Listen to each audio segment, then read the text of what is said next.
If you know how to, all the technology available to the average Josie in the 21st century makes private investigators and high-priced surveillance equipment somewhat redundant, especially if your husband, like mine, still lives in the 20th. Why would I need surveillance, I hear you say?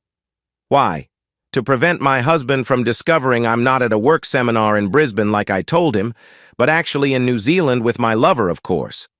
Pete is in the bathroom right now, and I'm lying on the bed in a 5-star hotel awaiting him, with anticipation over our first lovemaking session not taking place in an empty office or storage room at work. I won a week-long trip to the land of the long white cloud, including flights and accommodation, in a local competition. Not that Dave, my husband, knows that. As far as he's concerned, I'm at the aforementioned seminar in Brisbane. If he were to ring the hotel there and ask for me, the call would get put through to my friend, Betty, who's booked in under my name. She is then under instruction to warn me. Pete and I have literally left no stone unturned to prevent our spouses from finding out we aren't where we're supposed to be. That would be unthinkable. Of course, I have to rely on a few things, like Dave not knowing how to use a find-a-phone app on my cell to show it's not where it's supposed to be, but that's a certainty. Dave only got a smartphone 2 years ago. Prior to that, he'd owned an ancient clamshell one, and talking him into giving it up had been like trying to wean a toddler from a pacifier. A nightmare. Even then, its replacement was only a second-hand ancient iPhone 5 because he couldn't see the point in spending a small fortune on a phone when he knew he'd hardly use any of the features. No chance. I could rule out Dave jumping on a plane and surprising me in Brisbane. Well, not surprising to me in Brisbane. I deliberately picked this week as he was wrapped up all week negotiating the sale of his business. We were retiring soon. Could he find out I'd taken annual leave for the week rather than being on the clock? Again, no. For that, he would have to have access to my electronic timesheet, and he was computer illiterate.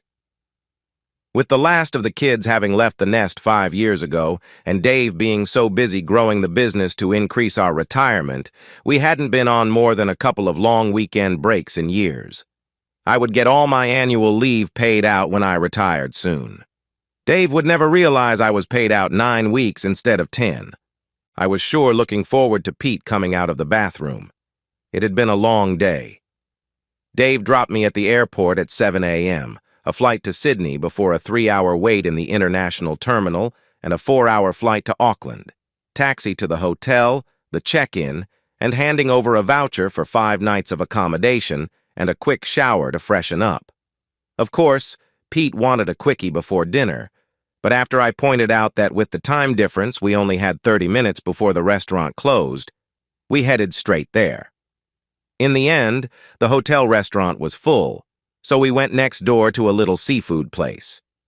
After we'd eaten, we found out the restaurant didn't take Amex, which was the only credit card Pete carried. I was forced to use my MasterCard, which was linked to my main savings account. I shared the account with Dave, and I knew the transaction would show on the statement, but as I handled all the family paperwork and finances, the risk was infinitesimally small. I paid, and we returned to the room and the time this story started. I lay there dripping with anticipation, reviewing my security arrangements for the umpteenth time and finding no flaws. All I had to do was call through the closed bathroom door for Pete to stay in there until I'd finished on the phone, then lie back and enjoy Pete's attention. He said he had a very talented tongue. I was curious to see if that was true. I tried my phone, but it didn't work. Visions of Dave knowing about my affair and canceling my phone plan flashed through my head, spurred by the innate guilt and deep worry about my activities, I suppose. Then I kicked myself.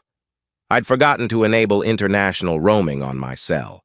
Relieved, I fired up my laptop, went to my phone provider's website, and changed my status. Then rang and briefly told Dave that after the day of travel and seminar registration, I was bushed and going to bed early. Caring as always, he urged me to ensure I ate properly and asked what I'd had for dinner. I told him that Betty and I had eaten at a seafood restaurant. I'm aware that liars need good memories, and mine was as fallible as any late 50s woman. So I judged it good practice to stick as close to the truth as I could when lying to Dave. If he ever asked me again what I'd done for dinner that first night, I could just say I went to a seafood restaurant and not have to memorize a lie. We exchanged "I love yous," and both meant it. He was normal, and I relaxed. You might ask why I could do what I was doing and still love my husband to distraction.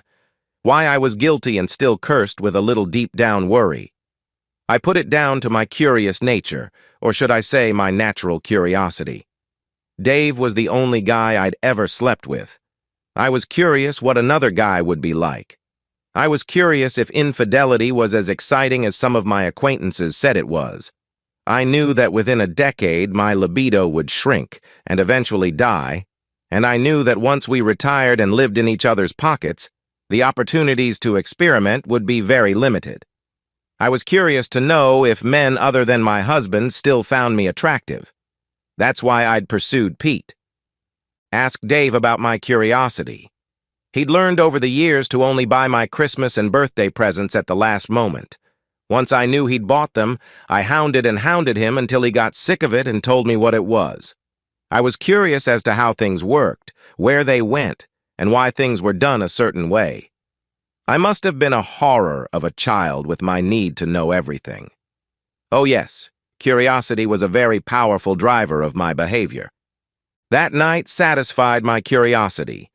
It was almost as good as I'd built it up in my head to be. Pete was an adequately endowed and considerate lover. I did miss the emotional connection of cuddling afterward, though. Neither Pete nor I had any delusions there was any romantic side to this trip. We made love again in the morning before heading out to see the sights. Later, we booked a bus trip for the next day to Rotorua at the hotel tour desk before showering.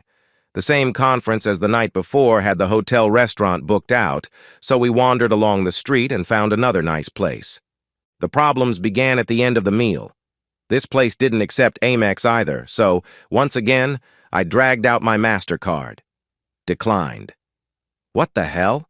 I'd paid the balance off in full just the week before, so I knew the problem wasn't a balance issue, and I'd used it last night, so I knew international transactions weren't barred. It was embarrassing for Pete and I to have to dig through our wallets and purses to scrape together enough Australian currency to pay for the meal. We ended up paying the same amount in Aussie dollars as the bill was in the New Zealand dollar, even though the exchange rate was that well above the cost. Only slightly worried, we hurried back to our hotel, and as soon as we were in the room, I tried to log on to the bank's website. My password wouldn't work. I had a sinking feeling about this. I was on hold with the bank's third world call center for over 45 minutes, and then another 15 minutes to get the message from the non-English-speaking drone. International transactions had been disabled on my account, and no, they wouldn't allow me to change it over the phone. Logic said there was a perfectly reasonable explanation for all this. It certainly didn't mean Dave knew I was playing around on him. He certainly hadn't gone on any computer, changed the password, and disabled international transactions. The idea of him knowing how to do that was laughable. When I glanced at the clock, I noticed that with the time difference, it was almost too late to phone home for my nightly check-in. Pete had made his phone call while I was on hold with the bank before. Shushing him, I rang Dave. After asking how he was and answering the same query from him, he asked how the weather was in Brisbane. I'd done my research beforehand, good old weather zone, and related what it had been like in that city that day. Then I dragged the subject to what was on my mind. He sounded his normal chirpy self, which twinged my conscience when I thought of how I was deceiving him. Dave, do you have any idea why my credit card doesn't work? Or why the password to online banking has been changed? There was perhaps 10 seconds of silence before the line went dead. The worrying, no, terrifying thing was that just before the link was cut, I thought I heard what sounded like a sob. 3 attempts to ring back over the next 5 minutes went straight to the message bank. The phone had been turned off.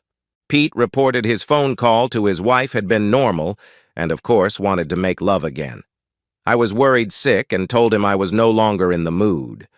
The memory of that sob, the most heart-rending sound I'd ever heard, was killing me. I tried trying to figure out if Dave could possibly have discovered where I was and what I was doing, but I couldn't fathom it. A restless night's unsleep, listening to the chainsaw snore of Pete, and I was a mess in the morning. I was having trouble deluding myself that Dave's refusal to turn his phone back on was anything but sinister. Suffice it to say, we didn't show up for the bus trip to Rotorua. Instead, I called Dave's phone every 30 minutes to no avail and went to a bank that had a reciprocal arrangement with mine to withdraw $1,000 of emergency money. Then just sat in the hotel room and worried. A fine, sexy holiday this was turning out to be not.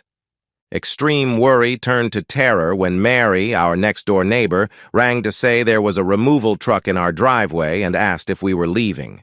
In my panic, I asked her to find Dave and give her phone to him so I could talk to him, but apparently he refused to accept it. The game was up. Of that, there was no longer any doubt. Our son Mike lived nearby, so I rang him to ask him to go and see his father. He answered my question with a question. "Where are you, Mum?" When I replied, "Brisbane," he hung up on me, and now I had 2 family members with phones either turned off or blocking my calls. Desperate calls to several airlines revealed that the Auckland airport was now closed due to their curfew, and the earliest flight I could get was 10 a.m. the next day. No sleep again, and an annoying Pete, who refused to accept the gravity of the situation until I pointed out that if Dave knew, his wife might soon as well. The drive to the airport and the long wait in the terminal were interminable. A call to Mary revealed that the removal truck was gone, and Dave had driven off late the night before and hadn't been seen since. The sleepless flight back to Sydney and the wait and flight to my home state passed at the speed of an asthmatic snail. I tried composing my defense, but it was useless. Without knowing what Dave knew, it was impossible. The fact he knew I was away with a lover was a given, but how did he find out? And when? Did he know Pete and I had hooked up on previous occasions? Would that make any difference? Had Dave suspected where I was going and arranged for a private investigator to follow us? I quaked at the possibility. Even as I was talking to Dave the last time we spoke, was he watching footage of Pete and I doing the nasty? That would certainly explain the sob. Just for a moment, the immensity of Dave's pain at seeing something like that rocked my conscience, and it was horrible. Or had the private investigator told him that they'd confirmed my unfaithfulness and had recorded proof but recommended he didn't watch it? That made getting home quickly even more imperative. How would Dave handle the confrontation? I knew him to be the strong, silent type. He'd probably just sit there expecting me to confess all. But what would I say? There was a vast difference between, "Pete and I have been flirting for a while, but this was the first time we crossed the line," and "We've been messing at work for several months and decided to sneak away for the week so we could actually do it on a bed." Dave would no doubt be expecting a full explanation, but what to admit to? All the unknowns ate away at me. I needed information. I explained my logic to Pete, along with the knowledge that Dave's character meant he would certainly tell Pete's wife. That finally made him as worried as I was, and as soon as we were wheels down in Sydney, he rang his wife to tell her the conference he was allegedly on was cancelled due to a fire at the hotel and he was heading home. She acted normal, so Dave hadn't told her anything yet. Multiple calls to Dave's cell still went unanswered, so just before the flight home from Sydney, I sent him a text with my arrival time. I had an aisle seat, and as I stood to disembark the plane, I told Pete to wait until everyone else was off and to not even glance at me in the terminal or at baggage retrieval. Our affair was over forever. As I stood looking down at him, I tried to remember the satisfaction and pleasure this man had given me. My mind was blank. So much stress and pain. For what? I'd decided on an aggressive but unscripted defense to Dave.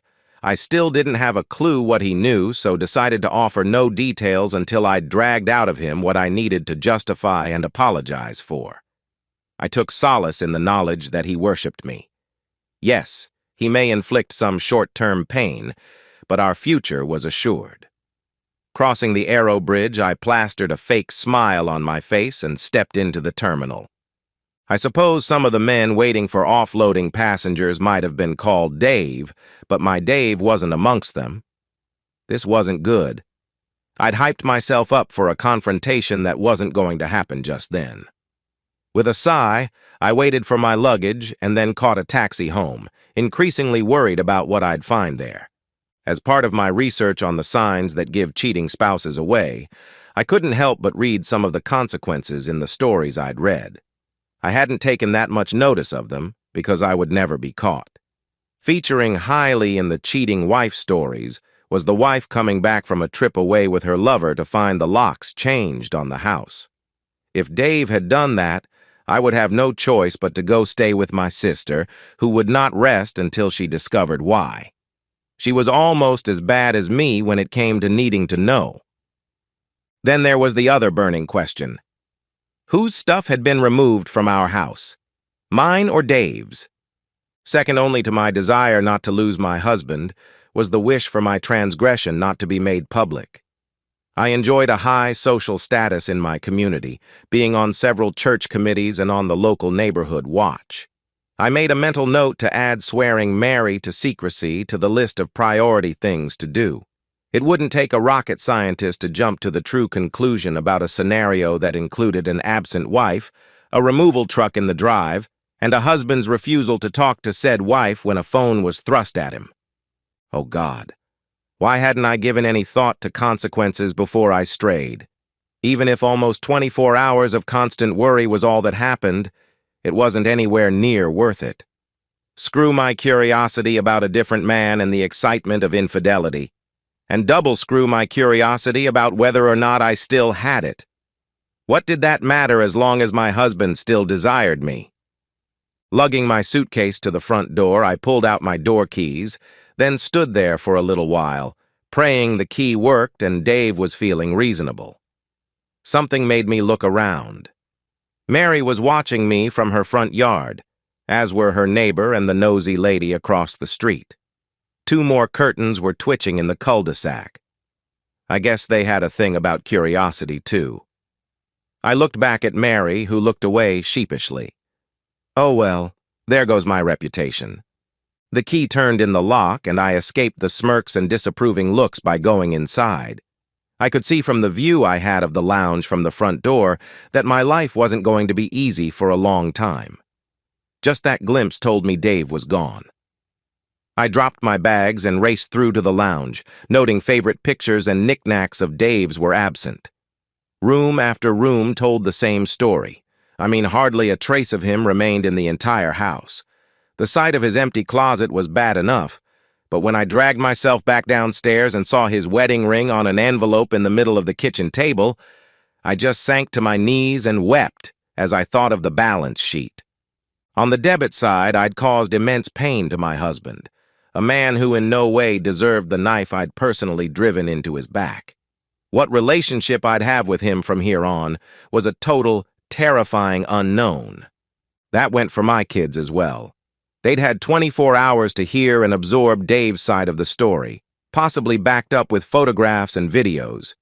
We'd instilled both of them with keen senses of justice, after all. Years of lessons on honesty, morality, ethics. Why had I stopped leading by example? Damn my curiosity. With the juicy gossip Mary had unleashed, I knew I wouldn't have the courage to attend church or any other neighborhood function in the near future, possibly forever. And I really didn't want to dwell on my job. My boss attended the same church as I did. If he found out what Pete and I had been up to, either from local gossip or from Dave telling all and sundry, I was out of a job. He wouldn't do it for performance reasons or through any stupid morality clause in my employment contract. He'd just give me the boot, and to hell with the legal consequences. Balanced against this, oh God, this annihilation of the 3 pillars of my life, family, job, and social acceptance, there was what? Vague memories of some quick fumbles in the office after everyone else had left. Events where Pete just lifted my skirt and did his deed. Hell, I hadn't even gotten off during those encounters. All they'd achieved was a mess between my thighs that necessitated me shoving a wad of toilet paper in my panties to get me home and a race to the shower once there. Yes, the trip to New Zealand had satisfied my curiosity as to my continuing appeal to the opposite sex and what intimacy would be like with another man. And yes, I remembered having enjoyed our two couplings there, but though I knew I'd actually enjoyed both times, those momentary ethereal events were already fading fast from my memory. Oh, Christ! What had I done? I staggered to the drinks cabinet and poured a glass full of something, anything, and gulped it. Almost automatically, I dialed Dave's cell and then my son's. Both went straight to the message bank. I then rang my daughter, praying Dave had been generous there at least. The conversation was short, very short. "Hi, Donna. It's Mum." "Did you go to New Zealand with a lover, Mum?" she asked. I stood there silent. "I take it that means yes. Goodbye, Mum. I'm too angry to talk right now." Even the dial tone sounded angry, like a swarm of hornets. All I had left was the envelope on the table, but the potential contents would take at least another glass full of... What was this? Oh, vodka. I managed to delay opening the envelope for another quarter hour. Potentially, the envelope could contain horrible photographs, damning evidence of betrayal, and confirmation of the death of my marriage. But after some semi-rational thought, it may also contain hope, outlines of severe but temporary punishment, or, at the very least, some answers to burning questions that tortured me. How had Dave discovered the truth about me and Pete? How long had he known? Did he still have to imagine my adultery, or had he seen it for himself in full, glorious color? 3 vodkas turned out to be the magic number before curiosity won, and I carefully put Dave's ring on the shelf reserved for our special things, awaiting the time he would return to claim it, and gingerly opened the A4 envelope, which turned out to contain some stuff for Dave's work. It was totally devoid of anything Dave. I realized he'd merely used it, so the gold of his ring wasn't visually lost against the background of the mountain ash dining table. I searched the house for something, anything Dave might have left with a clue. Nothing. Internally, I screamed with frustration. The not knowing was killing me. I dealt with it the only way I could think of, by finishing the vodka and starting on the tequila. The next day was as physically painful as you'd expect. Oh, my head. Just to confirm what I expected, I rang Dave, Donna, and Mike several times. They all rang out every time, telling me they were either ignoring me or I was blocked. Dave had obviously filled our son in on what I'd done, so I saw him as a potential window of information into my undoing. I still had no idea what to say to Dave when we finally did meet. With that in mind, I drove around to see my son at a time I knew he'd be back from work. My daughter lived several states away with her husband. The door was opened by Delia, my son's fiancée. We'd always got along just fine, close almost. Unlike previous visits, she didn't invite me in, just coldly told me she disapproved of what I'd done and fully supported my son's decision to cut all ties with me. Mike had obviously confided in her, so I pressed her on what she knew of what I'd done. "Kath, you know what you've done." And then the door was closed in my face.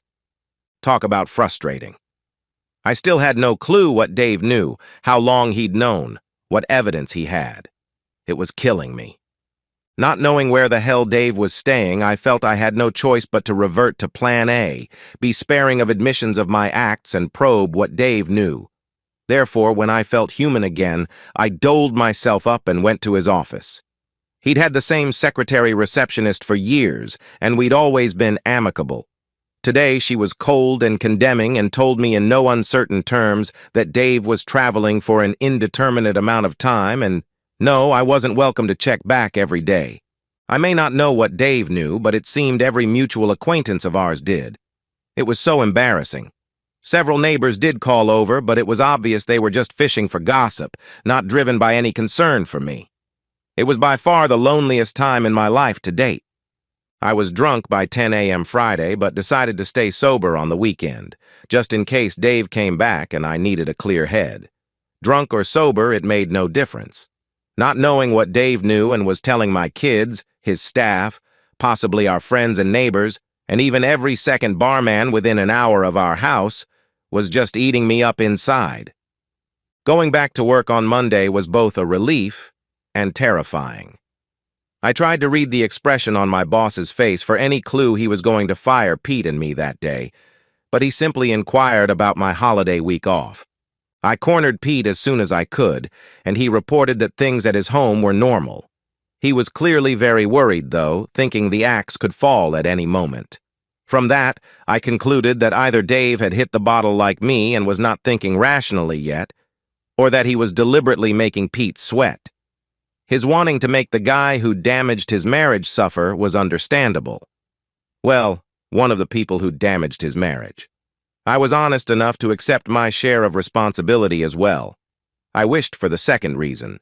The first implied that he'd seen footage of my tryst in New Zealand and was trying to chemically erase the images.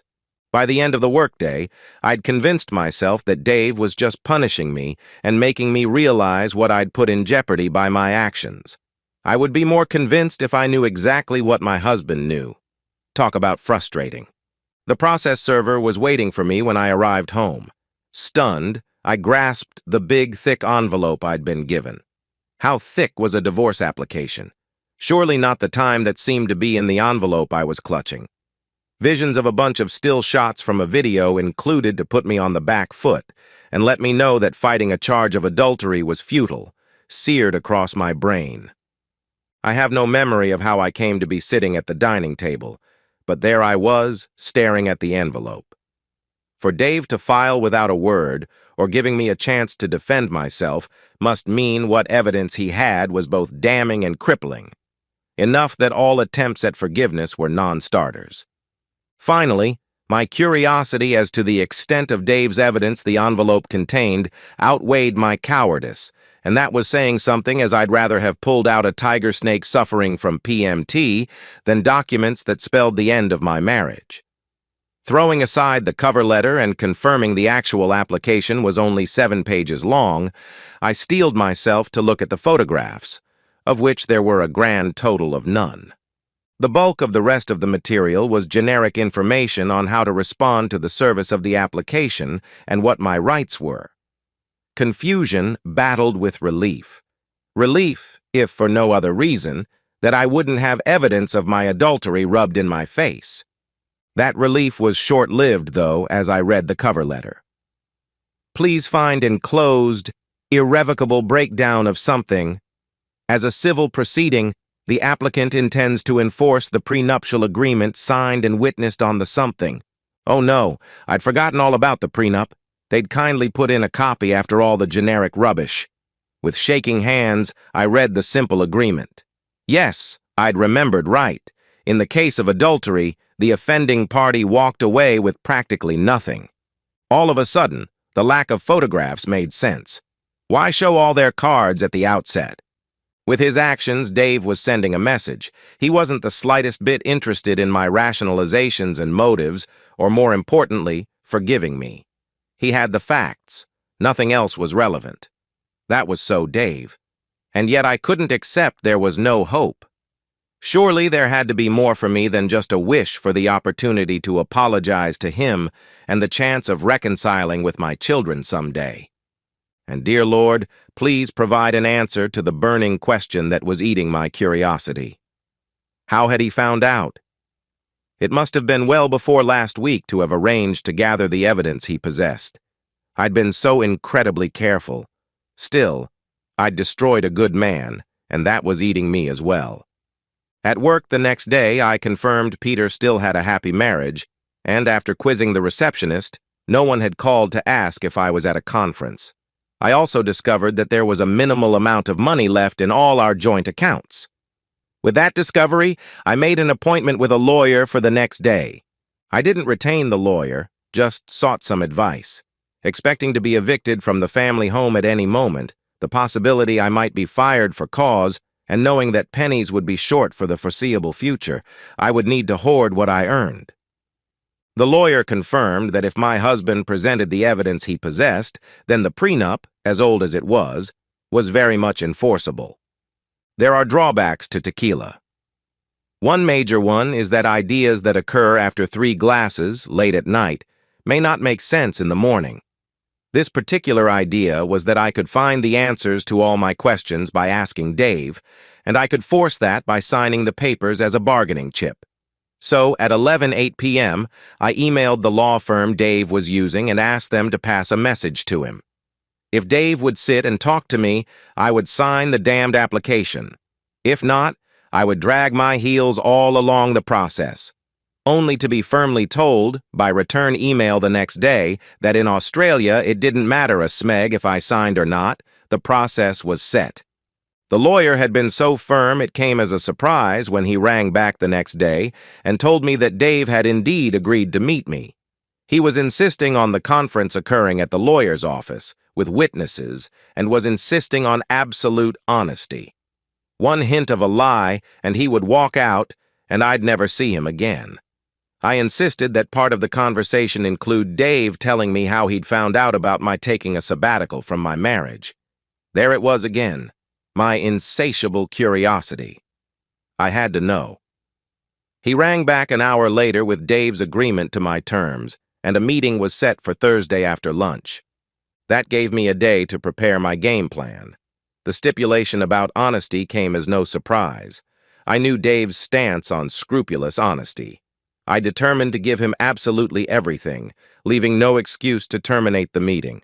Hold back nothing, and not even slightly flex the truth. As difficult as it would be for me personally to lay my deceit bare for all to witness, showing my honesty and remorse I figured would maximize my chances of reconciliation. Subsequent meetings and conversations could be used to convince him that despite my actions, I still loved him unconditionally. I arrived at Dave's lawyer's office and was ushered straight into a conference room. Present were his lawyer and some sort of secretary. I blushed as I realized these two knew of my sordid behavior, but I paled at the panic I felt when I saw Dave wasn't there. Thankfully, he arrived soon after me, seating himself opposite.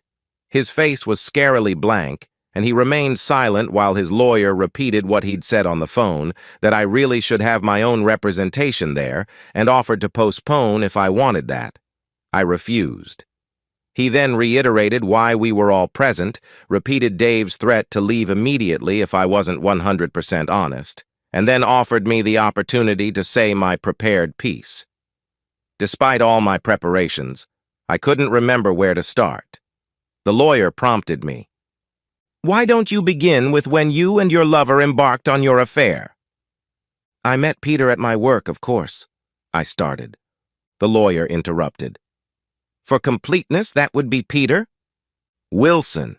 Peter Wilson," I replied. I paused and looked at Dave, trying to beg with my eyes to be allowed to do this privately. He remained deadpan. "We flirted for months then. For reasons I can't justify now, we began a relationship. Just a few quickies in the office, you understand. I never had any emotional relationship with him." If I was expecting any overt relief from Dave at this news, I would have been disappointed. He showed nothing. After a few months, Peter began to nag me to go to a motel or pretend an overnight trip so we'd have more time. I gradually gave way and came up with the idea of the fake trip to Brisbane. "I did that because I didn't want to be caught and expose you to public humiliation, darling." I'd prepared that excuse, which I was sure would score me a brownie point. It failed if Dave's unchanging expression was anything to go by. It was always going to be a one-off thing, and I would have broken it off with him when we came back, honestly. This was not true, and was a gamble. With communication only face-to-face at the office, Dave would have had bugs there to prove me wrong. Again, nothing registered on his rugged face, but at least he hadn't stormed out. That threw me to silence again, prompting the lawyer to prod me again. "So, you arrived in Auckland, booked into a room at a hotel? Then what?" Had intimacy with this Peter Wilson? No, it was late, so we found a nice restaurant nearby and ate. Then you went back to the hotel and had intimacy, yes? The lawyer asked. That made me drop my eyes and in a small voice reply, yes.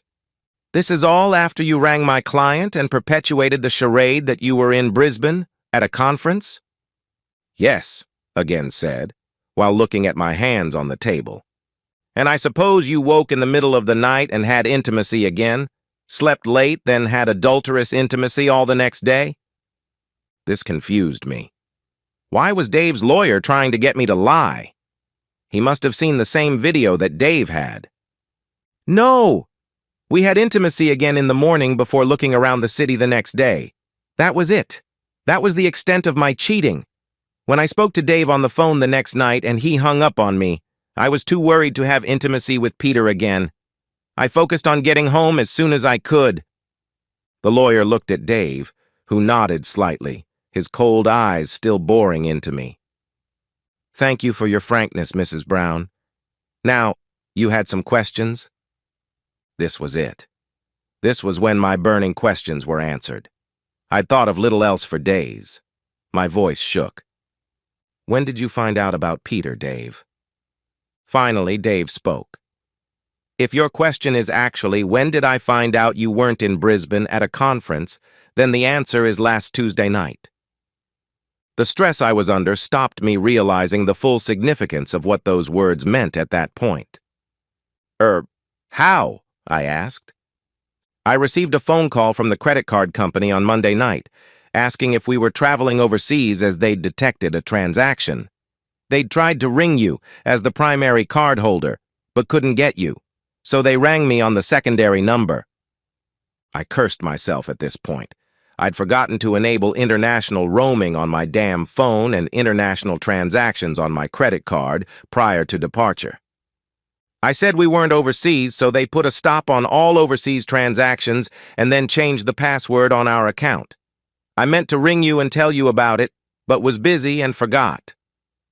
That explained why the transaction was declined on Tuesday. I thought nothing more about it until you rang me on Tuesday night and said your card was declined in a restaurant. If the restaurant was in Brisbane, then the card would have worked. It suddenly struck me that you were lying to me. Once I was off the phone, I checked that you'd told me you were going to Brisbane. I found the piece of paper you'd written your hotel name and room number on. Then, not believing you could be that deceptive, I checked the safe only to find your passport was missing. I still didn't want to believe the evidence piling up against you, so I rang Mike the next day and he logged onto the bank's portal and looked at recent transactions. There was a large cash withdrawal from a bank in Auckland. I didn't know what you were doing there, but had proof you'd lied about the Brisbane trip. I was as confused as all hell. He'd cut me off just because he'd caught me in a lie? Initially, that shocked me, but later, when I thought about it, I recognized that was just like Dave. He was a very black and white person. So, when did you find out about Peter? I asked. Well, the reasons you'd deceived me were few, and the most compelling of them was that you were having an affair. When did I learn Peter's name? That was about 10 minutes ago when you told me. What the hell? On the basis of one lie, he'd cut me out of his life, moved out, and petitioned for divorce? Or had the whole serving me with divorce papers and demanding my honesty been a ploy to discover the truth of what I'd been up to?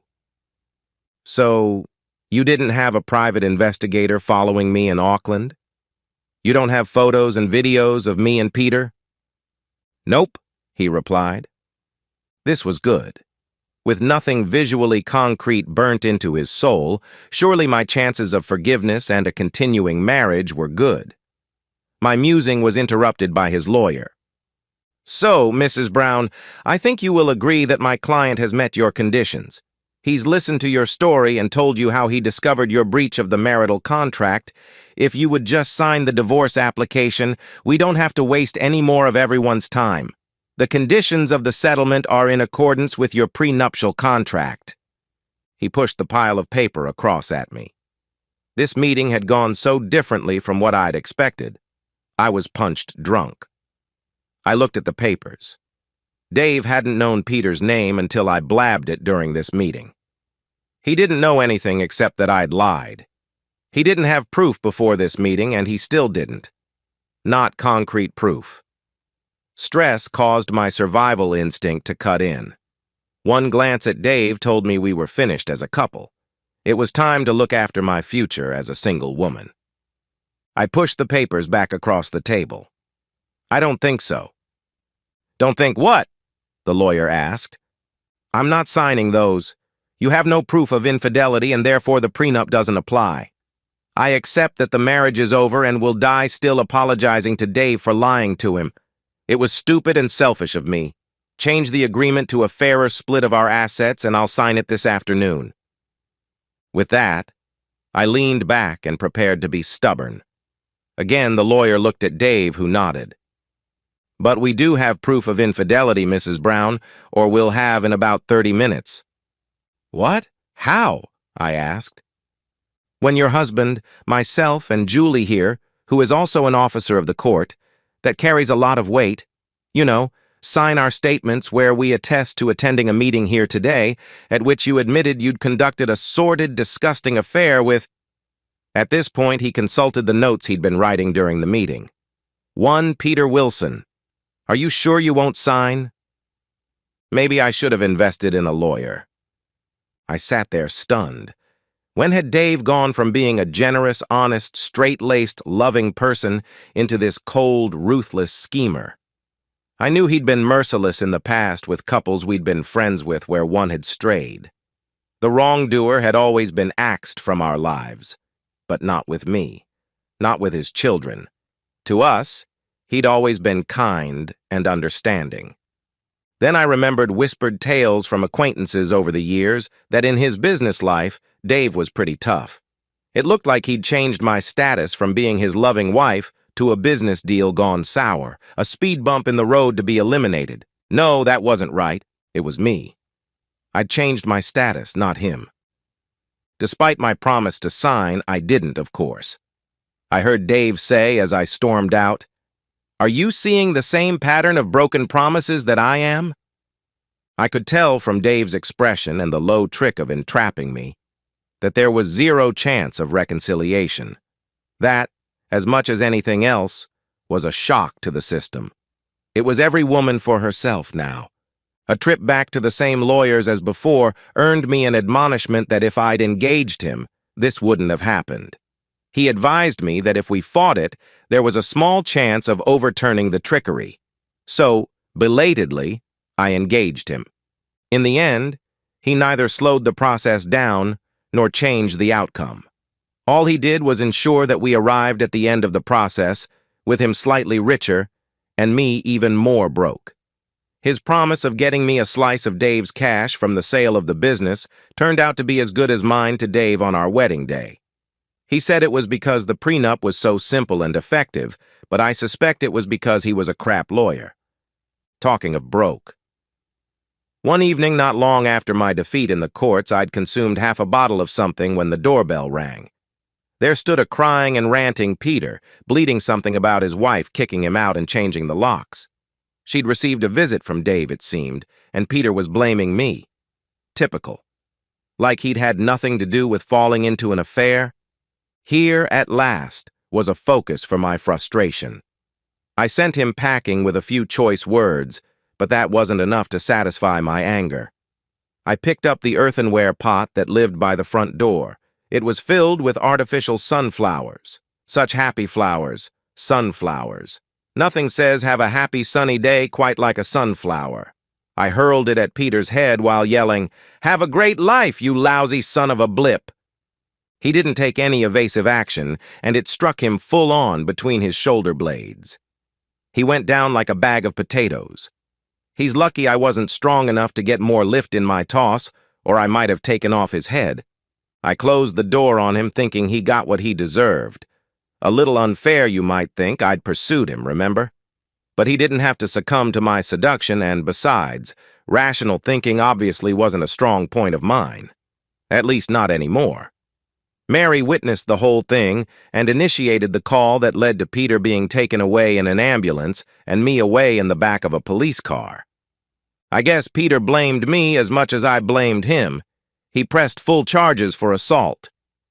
Peter took to drinking and ended up being fired for it. I was initially fired, but then reinstated by a boss who explained, through gritted teeth, that our priest had lectured him about forgiveness. The happy atmosphere at work was over for me, though. My female colleagues treated me like I would steal their husbands and clung to them like limpets at the only work social function I attended after that. The women in the neighborhood were the same. So, here I am. A man came round one day and asked for the keys to my BMW. It was one of the chattels from the business, now sold.